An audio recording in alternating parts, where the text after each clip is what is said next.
I feel the spirit moving in me. I feel the spirit moving in me.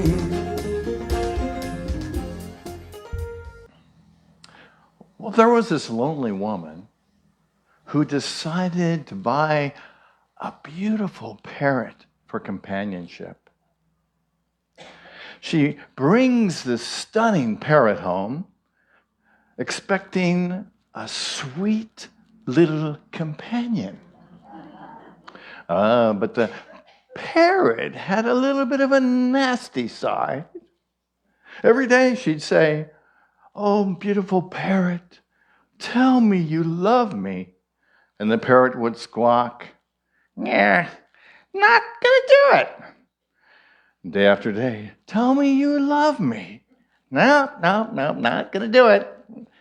Then one day she got the parrot on her arm in the kitchen, and she says, "Tell me you love me, beautiful parrot."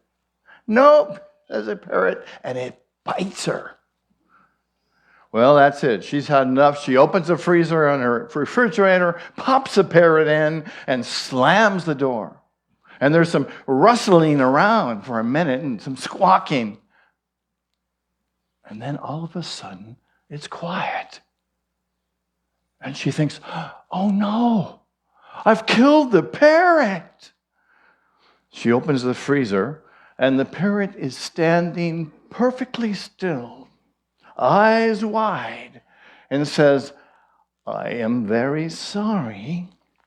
I promise never to behave that way again. I'll be the most obedient parrot you've ever seen. Please forgive me." The woman, stunned, lets him out. She climbs up on her arm, and the parrot nods his head towards the refrigerator and says, "What did the chicken do?"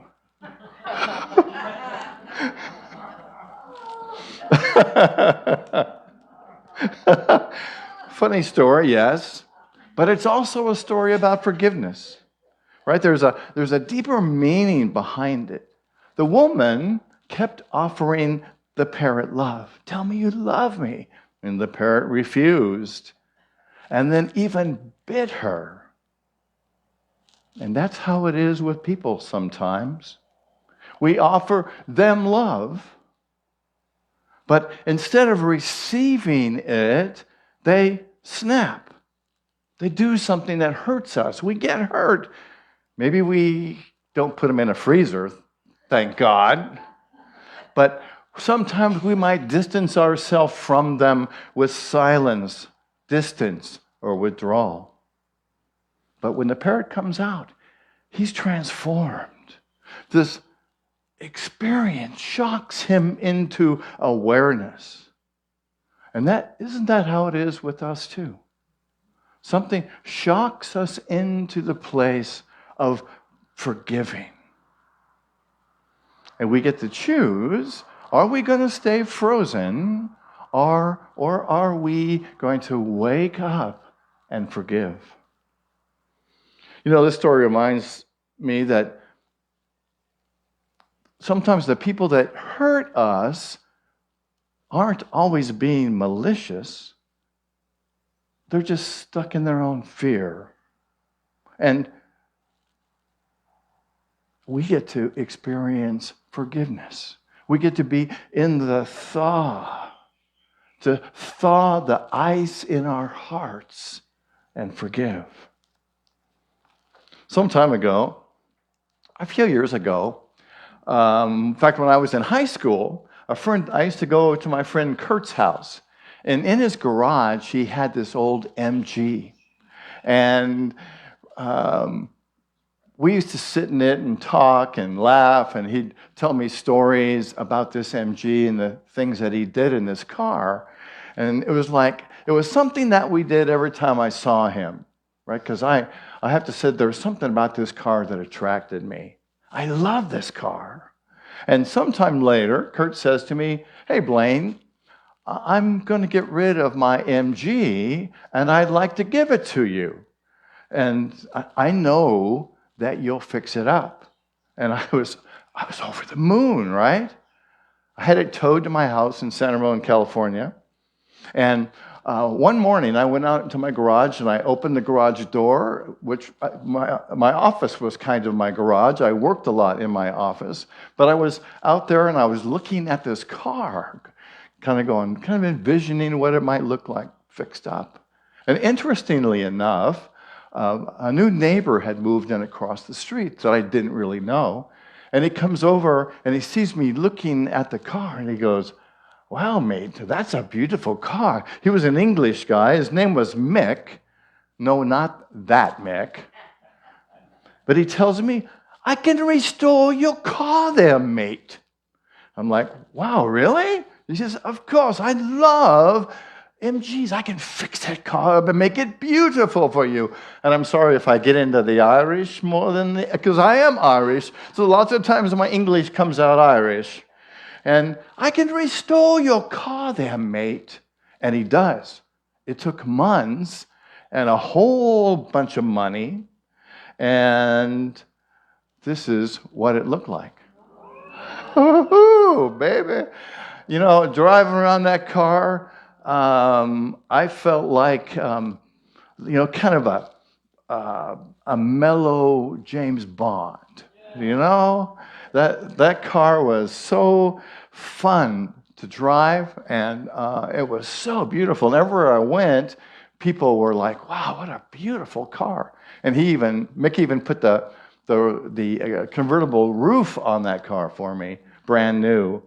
And wow! And at the same time, Mick and me and my friends and his wife and his child became really close. We did a whole lot of things together. We had dinners together, we had parties together, we laughed and we scratched together, and it was amazing. And one time we went to a carnival that was close by, and his 2-year-old daughter was on the carousel. And so I took a picture of her on the carousel. And I have to say, it came out pretty doggone good, right? And I love that picture so much that I had it enlarged and printed, and I put it in a frame, and I gave it to Mick and his wife and his daughter, and they hung it in their living room in their house. And I liked it so much that I did the same for me. I took the negative, had it enlarged, made a print out of it, put it in a frame, and hung it in the hallway in my house in San Ramon. And it was great. We had marvelous times together.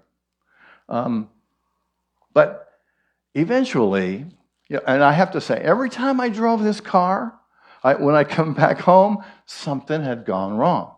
The transmission was bad, or the brakes were bad, or I think that the English in those days weren't known for making really quality cars, right? So whenever I drove it, I always had this fear that something was going to go wrong, because inevitably something did, and I had to put more money into this hole on wheels.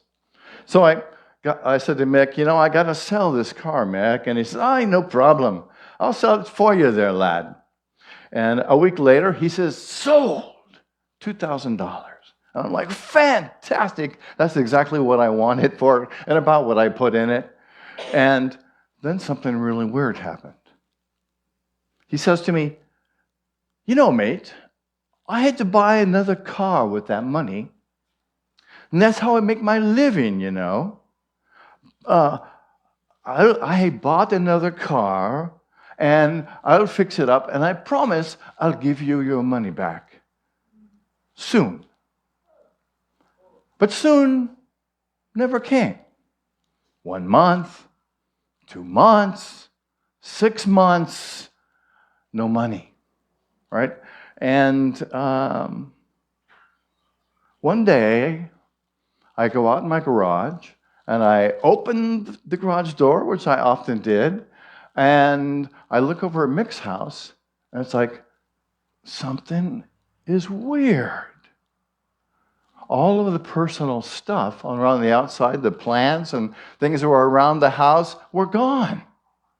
The cars that were always in the driveway were gone. The tools in his garage, because his garage door was open, were gone. Mick and his family were gone. They ghosted me. They would never answer my phone calls.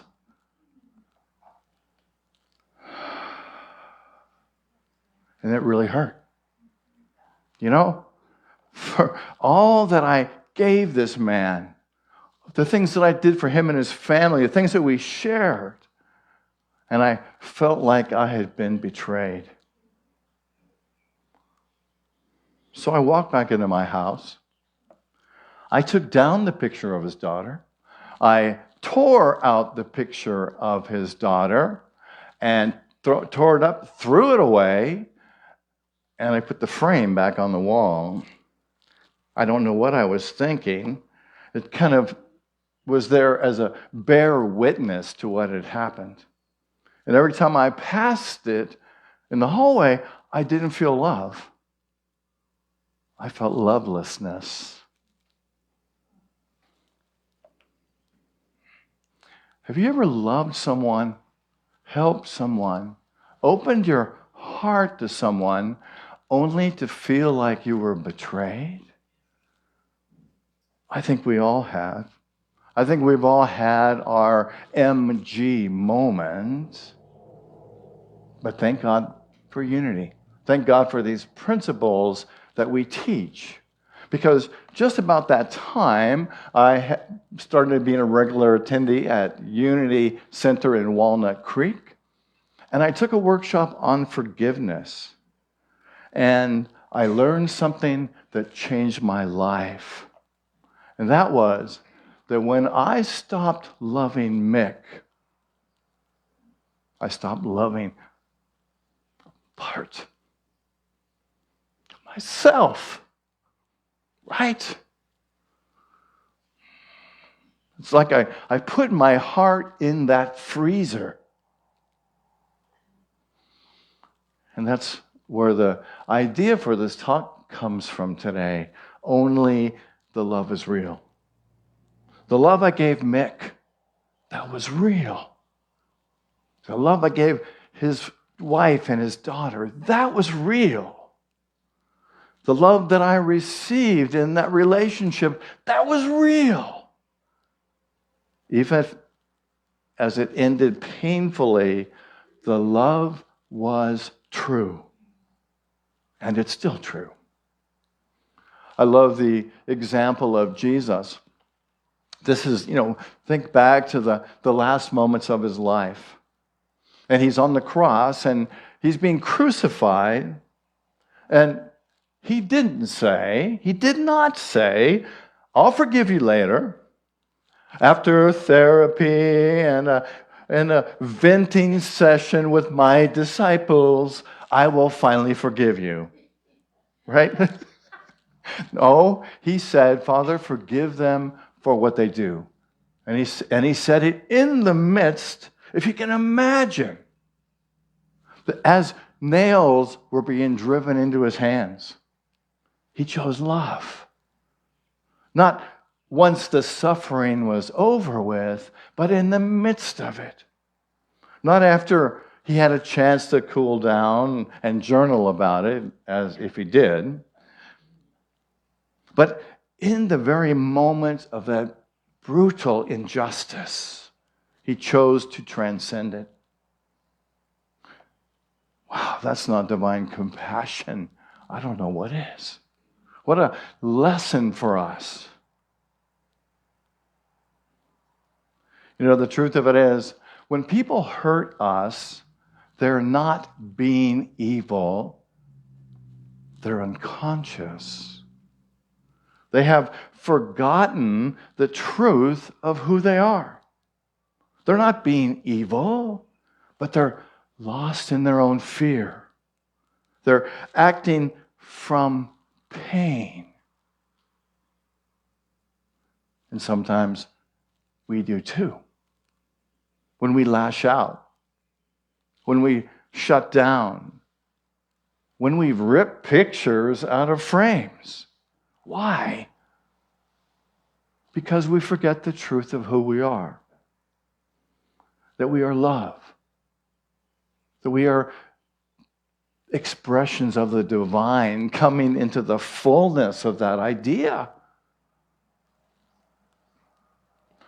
Someone said, you can choose to forgive not because they deserve it, but because you deserve peace.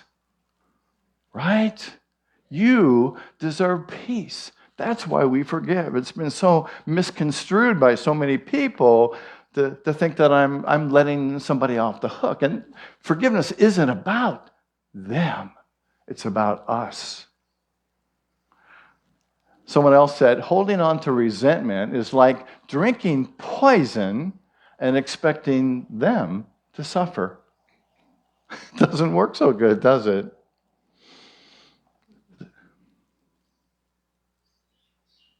Forgiveness is dropping the cup. Only the love is real. Only the love is real. Say that with me.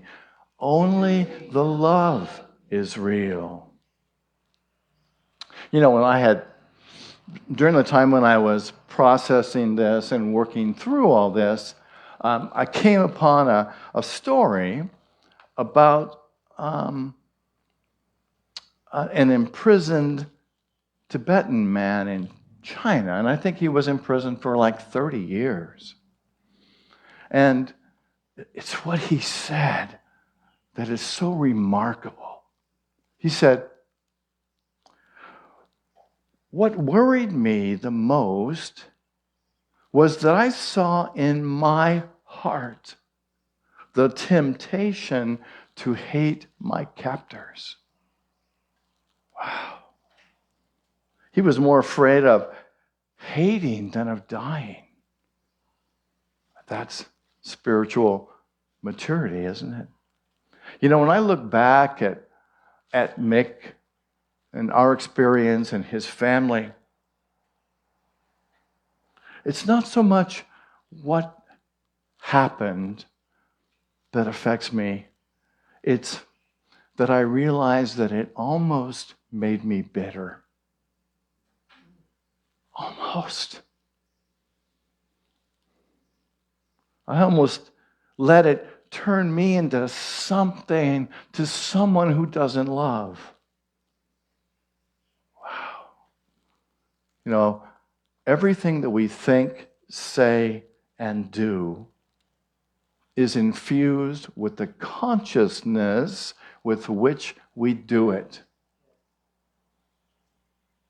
Everything we think, say, and do is infused with the consciousness with which we do it. So what do? We love, we forgive,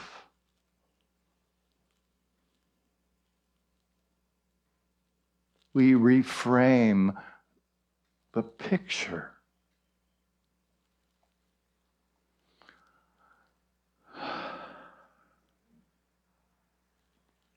You know, back in those days, and I still have more pictures than you can possibly imagine. But back in those days, we got pictures developed right at a photo shop, right? And we got the negatives. And so after going to this workshop, I found that negative of Mick's daughter. And I took it and I had the picture printed, enlarged. And I put it in a frame. And I turned a negative into a positive in two different ways. Literally and figuratively, I turned a negative into a positive, and I hung that picture in the hall in my house, so that I could remember that only the love is real. Only the love is real. I found a story about Dr. Albert Cliff, who's a therapist and author of the book Let Go and Let God, which in the book he tells a story about a man on crutches that he was his therapist for a number of years. And Albert Cliff asked him, when did you start having to have these crutches? And the man said, well, I've been on crutches for about 8 years. And the therapist asked him, did anything happen? And he said, when I think about it, about that time when I started being on the crutches, my brother stole something from me. And Dr. Albert said, let's write a forgiveness letter to your brother. And so they write it, and Dr. Albert gives him a stamp and an envelope, and the man is relieved. And he stands up and he walks to the door. And Dr. Cliff says, aren't you forgetting your crutches? And the man says, I don't need them. And he never did again. Now, frankly, I don't know if that story's true, but it metaphorically is true. Because when we forgive, we become healed. Forgiveness doesn't change the past. It changes the present. It changes us right now. I like what the Course in Miracles says. Nothing real can be threatened. Nothing unreal exists. Herein lies the peace of God. And I want to end today with the poem that I wrote after all this happened in a follow-up workshop to this one on forgiveness. And my poem is titled, Only the Love is Real. Even when it feels like you've hurt me, with new eyes I see that the unforgiveness lies in me. Only the love is real. You hurt me and do not know, but I can look within and let go. The love in my heart you cannot steal. Only the love is real. When I look back at the times we laughed, all the joy and the love we shared, love has been the truth for us. Only the love is real. The things you did cut me deep. I've decided it's time to give them rest. I know we did our best. Only the love is real. I won't be captivated by my pride. In truth, only love can abide. No matter what I feel, only the love is real.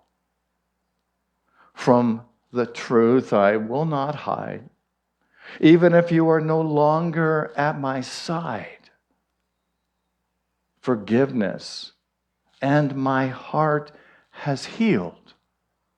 Only the love is real. Only the love is real. Say it with me. Only the love is real. So here's your invitation for this week. I invite you in meditation and contemplation to explore your heart, to find something there, small or large, that you haven't forgiven. And to forgive. to turn your negative into a positive. Live from that. Speak from that. Choose that again and again. And watch the world begin to mirror it back to you. Because only the love is real. I invite you to close your eyes. Take a deep breath. Only the love is real.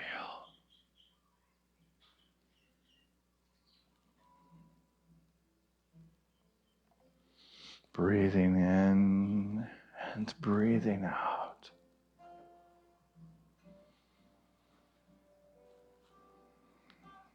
Take that journey into your heart and experience the love that is real there. The love that you are. The love that you are experiencing right now.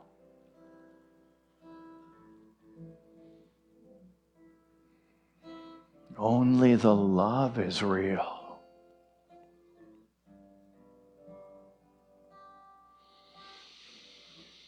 Breathing in and breathing out.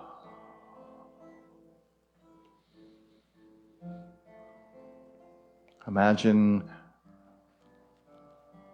that thoughts of unforgiveness, of hurt, are flowing into your heart of love, being forgiven.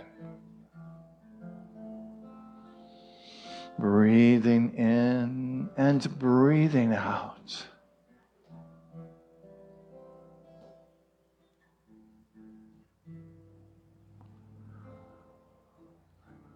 And let's pause just for a moment.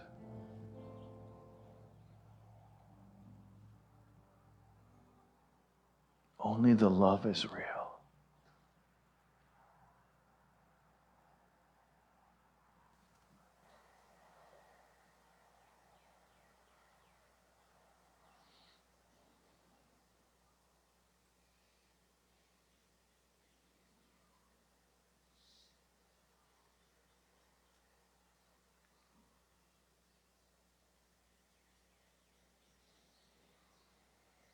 Breathing in and breathing out.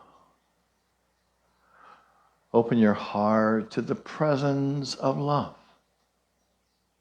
as you bring your awareness back to this moment. Bringing that love, holding that love. Only the love is real. And I invite you to open your eyes, your heart, your mind, and to be present in this moment, in love. And so it is. All right, so I invite you to stand at this moment and take a deep breath, and let's pray and affirm the prayer for protection together for embracing this ministry, embracing our amazing island of Maui, embracing our world. And let's say it together. Together, the light of God surrounds us. The love of God enfolds us. The power of God protects us. And the presence of God watches over us wherever we are. God is. God bless you, friends. Where I live, they're all raised.